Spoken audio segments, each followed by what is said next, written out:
नमस्कार, मैं दीपक शर्मा और मेरे इस YouTube मंच पर आपका स्वागत है। दोस्तों, ईंट का जवाब पत्थर से या जैसे को तैसा, अगर ये किसी की नीति है, नियत है, तो अक्सर दांव उल्टा भी पड़ जाता है। और शायद इसीलिए जब स्वामी प्रसाद मौर्य या दारा सिंह चौहान या धर्म सिंह सैनी, ये तीन बड़े ओबीसी चेहरे, यूपी के ओबीसी फेस और इनके साथ दर्जन भर ओबीसी के विधायक जब बीजेपी छोड़कर सपा की साइकिल पर बैठे तो अमित शाह तिलमिला गए। और इस तिलमिलाहट के बीच बदला लेने की भावना से सबक सिखाने के लिए अखिलेश को अमित शाह ने शुरू किया ऑपरेशन अपर्णा। अब कुछ लोग कहेंगे कि साहब ये कामयाबी है। हकीकत यह है कि बीजेपी का ये दांव उल्टा पड़ गया है। और इसी पर आज एक बड़ी खोज खबर कि दांव उल्टा क्यों पड़ गया। तो दोस्तों, आज का जो पूरा एपिसोड है, पूरी कहानी है, वो है अपर्णा सिंह भिष्ट गुप्ता यादव। फिर बता देता हूं, अपर्णा सिंह भिष्ट गुप्ता यादव पर। और अपर्णा भिष्ट गुप्ता यादव, इनके रिश्ते, असली रिश्ते मुलायम सिंह से क्या हैं? इनके असली रिश्ते अखिलेश यादव से क्या हैं? अपर्णा के रिश्ते आरएसएस से क्या है? बीजेपी से क्या है? अपर्णा सिंह भिष्ट के रिश्ते अजय सिंह भिष्ट, योगी आदित्यनाथ, दोनों उत्तराखंड के, वो असली रिश्ते क्या है? और मैं ये भी बताऊंगा कि अखिलेश यादव जो परिवारवाद के आरोपों से जो तमाम तीर झेल रहे थे और एक प्रोग्रेसिव पॉलिटिक्स करना चाहते थे, परिवारवाद को किनारे रखना चाहते थे, अपर्णा यादव को भाजपा में शामिल करके अमित शाह ने और उनकी टीम ने अखिलेश यादव की राह से ये जो कांटा था परिवारवाद का, ये जो रास्ता था, आसान कैसे कर दिया। ये सब मैं आज बताने जा रहा हूं। लेकिन उससे बड़ी कहानी ये है कि अपर्णा सिंह भिष्ट गुप्ता यादव को बीजेपी में शामिल करके बीजेपी ओबीसी के गेम में पूरी तरह फंस गई है। तो दोस्तों, मैंने कहा था कि अगर हम इसको बहुत निष्पक्षता के साथ ऑपरेशन अपर्णा को देखें तो ये सही है कि ये दांव उल्टा पड़ गया। और अपर्णा यादव किस तरह से बीजेपी की गले की हड्डी बनने जा रही हैं, जो साबित होंगी, मुझे लगता है सबसे पहले देखते हैं भूपेंद्र यादव, बीजेपी के वरिष्ठ नेता, कैबिनेट मिनिस्टर, अमित शाह के सबसे खास, मोदी के खास भूपेंद्र यादव का ये बयान देखते हैं ओबीसी को लेकर। जो अपर्णा यादव जी ने बयान दिया है उसकी निंदा करते हैं और हम ये मानते हैं कि देश के वर्तमान संवैधानिक प्रावधानों के खिलाफ। तो भूपेंद्र यादव जो वरिष्ठ मंत्री हैं, बीजेपी के नेता हैं, उनका ये बयान तो हम पूरा नहीं दिखा सकते, लेकिन मैं उनका ट्वीट आपको दिखाना चाहता हूं। और ये ट्वीट उन्होंने जो किया है वो अंग्रेजी में किया है। Mulayam ji daughter in law Aparna Yadav says caste based reservation to SC ST OBC should stop. Bhupendra Yadav एक हवाला देते हैं बयान का और कहते हैं कि मुलायम सिंह जी की जो बहू है अपर्णा यादव कह रही हैं कि शेड्यूल कास्ट, शेड्यूल ट्राइब और ओबीसी का जो आरक्षण है वो खत्म कर देना चाहिए। हकीकत यह है कि भूपेंद्र यादव ने तीर छोड़ा है अखिलेश यादव पर। और हकीकत यह भी है आज कि वो जो तीर अखिलेश यादव पर छोड़ा था वो तीर आज बीजेपी की छाती में आकर लगा है। सुनते हैं कि अपर्णा यादव क्या कह रही। बरखा दत्त को उन्होंने इंटरव्यू में कहा था और फिर मैं पूरा बयान नहीं दिखाऊंगा, लेकिन थोड़ा सा अंश आप देख लें कि अपर्णा यादव साफ तौर पे, खुले तौर पर कह रही हैं कि ये जो जातिगत आरक्षण है, ये जो ओबीसी का आरक्षण है, ये बंद होना चाहिए। कास्ट कोटा से बेटर इकोनॉमिक कोटा इसमें आप ओबीसी कोटास की बात कर रही हैं कि दलित एंड शेड्यूल्ड ट्राइब्स आल्सो? नहीं, सारे ही जितने भी कोई भी कास्ट से हो। अब साहब बीजेपी जिसकी 2014 के बाद से 2022 तक जो सारी राजनीति रही है, वो राजनीति की जो बुनियाद है, जो आधार है, वो ओबीसी है। कि ओबीसी को, जो छोटी छोटी हिंदुओं की जातियां हैं, इनको ओबीसी आरक्षण का लालच देकर अपनी छतरी के नीचे लाओ और इनके वोट लो। लेकिन आज जिस नेता को उन्होंने अपने पार्टी में शामिल किया है, वो कह रही हैं कि साहब ओबीसी को रिजर्वेशन खत्म करना चाहिए। और जो भगदड़ मची बीजेपी में, जिस ओबीसी की नाराजगी की वजह से मौर्य भाग गए, चौहान भाग गए, सैनी भाग गए, तमाम ओबीसी के मंत्री भाग गए, उसी जाल में अमित शाह फंस गए। अब अपर्णा यादव को बदले की भावना के चलते ले तो लिया है, ना उगलते बन रहा है, ना निकलते बन रहा है, और चाणक्य परेशान है।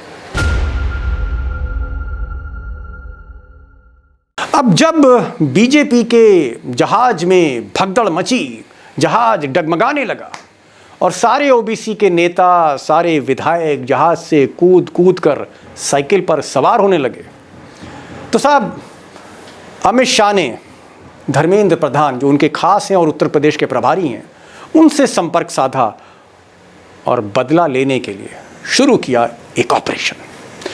इस ऑपरेशन का जो इंचार्ज है बनाया गया इन साहब को। इनका नाम है दया शंकर सिंह। इनका नाम अगर आपने नहीं सुना है तो इनकी पत्नी का नाम आपने ज़रूर सुना होगा, स्वाति सिंह, जो मंत्री हैं। पति पत्नी का क्या झगड़ा, ये फिर कभी हम ऑपरेशन की बात करते हैं। अब धर्मेंद्र प्रधान ने, ऐसा कि सूत्र बताते हैं कि धर्मेंद्र प्रधान ने दया शंकर से कहा कि भाई किसी तरह से ये ओम प्रकाश राजभर को क्या आप तोड़ सकते हैं। अब ओम प्रकाश और दया शंकर की पुरानी जान पहचान थी, और इस तरह के जो ऑपरेशंस हैं वो दया शंकर सिंह करते रहेंगे। तो दया शंकर ने कई बार मुलाकात करी ओम प्रकाश राजभर के साथ, और सूत्र बताते हैं, सूत्र कहते हैं हर तरह का प्रलोभन ओम प्रकाश राजभर को दिया गया। एक बार राजभर टूट जाते तो अखिलेश यादव का जो ओबीसी प्लैंक है, वो जो ओबीसी का चेहरा, वो जो राजभर के साथ जो समाजवादी पार्टी ने एक केमिस्ट्री, एक रसायन तैयार किया था, वो धरा का धरा रह जाता। लेकिन साहब कमाल है, शक लोगों को था कि राजभर पलट जाएंगे, लेकिन राजभर पलटे नहीं इस बार। हो सकता है कि राजभर अपनी मंजिल से ज़्यादा आगे निकल चुके हों। अब ये जो ऑपरेशन फेल हुआ तो दिल्ली से फिर फ़ोन आया कि नहीं, कुछ करिए। दया शंकर सिंह लखनऊ में कुछ रसूखदार लोग जो सत्ता के करीब रहते हैं, उनके जरिए उनकी पहुंच प्रतीक गुप्ता तक थी। प्रतीक गुप्ता यानी मुलायम सिंह के सौतेले बेटे, अडॉप्टेड सन आप कह सकते हैं, जिनकी बहू अपर्णा सिंह भिष्ट गुप्ता यादव है। तो दया शंकर ने फिर किसी तरह से अपर्णा यादव को कांटेक्ट किया। मुलाकात हुई लखनऊ में, गोपनीय, चुपचाप, और वहाँ भी वही प्रलोभन दिया गया। अब अपर्णा तैयार इसलिए हो गई क्योंकि अपर्णा लखनऊ कैंट से टिकट चाह रही थी, और अपर्णा की जो मदर हैं मिसेस भिष्ट, और अपर्णा की जो सास हैं साधना गुप्ता, ये भी चाह रही थी कि भाई इनकी बहू जो है, अगर इसको टिकट मिल जाए तो घर में एक बार दोबारा मजबूती आ जाएगी। लेकिन अखिलेश यादव ये टिकट देना नहीं चाहते थे। उनको लगा कि अगर टिकट देंगे तो फिर परिवारवाद का मसला होगा। और एक और कारण था, ये जो साधना गुप्ता का परिवार है, इस पर भ्रष्टाचार के बड़े आरोप थे। आपने गायत्री प्रजापति का नाम सुना होगा, माइनिंग मिनिस्टर, और उनके ऊपर जो करोड़ों अरबों रुपए के भ्रष्टाचार के आरोप लगे और वो जेल गए। उनका भी नाता साधना गुप्ता, प्रतीक और अपर्णा के साथ था। अखिलेश को यह पसंद नहीं था। एक प्रोग्रेसिव पॉलिटिक्स करने के लिए अखिलेश माफियाओं को, गुंडों को, भ्रष्टाचारियों को और इस तरह के परिवार के लोगों को छोड़कर आगे बढ़ना चाहते थे। उन्होंने टिकट देने से मना कर दिया। शिवपाल ने मनाने की कोशिश करी लेकिन अखिलेश नहीं माने, और यहीं पर दयाशंकर को एक मौका मिल गया और उन्होंने अचानक लखनऊ से दिल्ली की फ्लाइट बुक कराई, अपर्णा का टिकट बुक कराया और ले उड़े दिल्ली। अब इस खेल के पीछे दयाशंकर सिंह अकेले नहीं थे।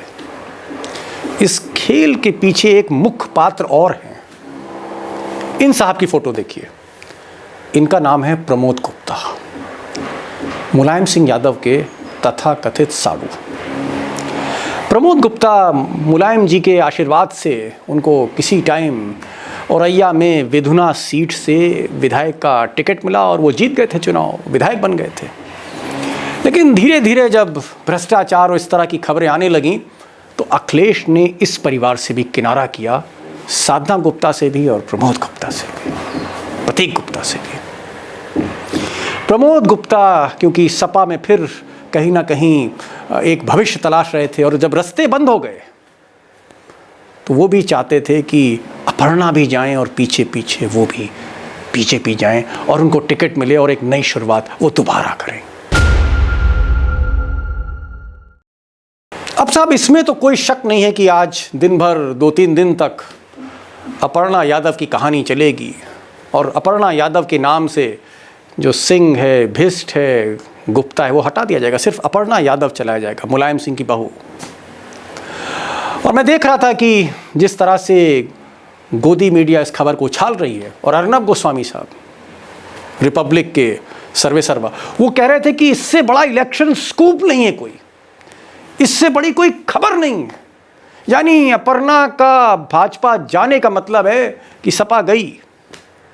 ये अर्नब गोस्वामी और उनके बाकी साथियों का प्रोजेक्शन है कि सही है कि अखिलेश यादव को एम्बैरेसमेंट तो हुआ है क्योंकि परिवार का एक सदस्य है और इससे जो परिवार के अंदर वो जो दरार थी वो भी कहीं ना कहीं दिखाई जा रही है। लेकिन परिवार दरअसल सौतेला है और भ्रष्टाचार से घिरा हुआ है, महत्वाकांक्षाओं से घिरा हुआ है। और मुझे लगता है कि कहीं ना कहीं जिन चीज़ों से निजात पाना चाह रहे थे अखिलेश यादव, जहाँ से मुक्ति चाह रहे थे, बचना चाह रहे थे, कहीं ना कहीं बदले की भावना में अमित शाह ने वो रास्ता अखिलेश के लिए आसान कर दिया। तो दोस्तों ये आज का वीडियो था और हमारी ये खबर का जो सिलसिला है, बड़ी खबरें उसके इनसाइड में जाना, वो पूरे इलेक्शन भर जारी रहेगा। मैं चाहूँगा कि आप कमेंट ज़रूर करें, अगर कोई कमी आपको दिखती है, कोई सुझाव आपके दिल में हो, जहन में हो, तो आप ज़रूर कमेंट लिखिए, मैं कोशिश करूँगा जवाब देने की। और एक निवेदन आपसे हमेशा गुजारिश रहती है कि इस चैनल को सब्सक्राइब करें और सब्सक्राइब करवाएं भी अपने दोस्तों के साथ, शेयर करें इसको व्हाट्सएप पे और जो बेल आइकन है उसको ज़रूर क्लिक करें। तो आज बस इतना ही, नमस्कार।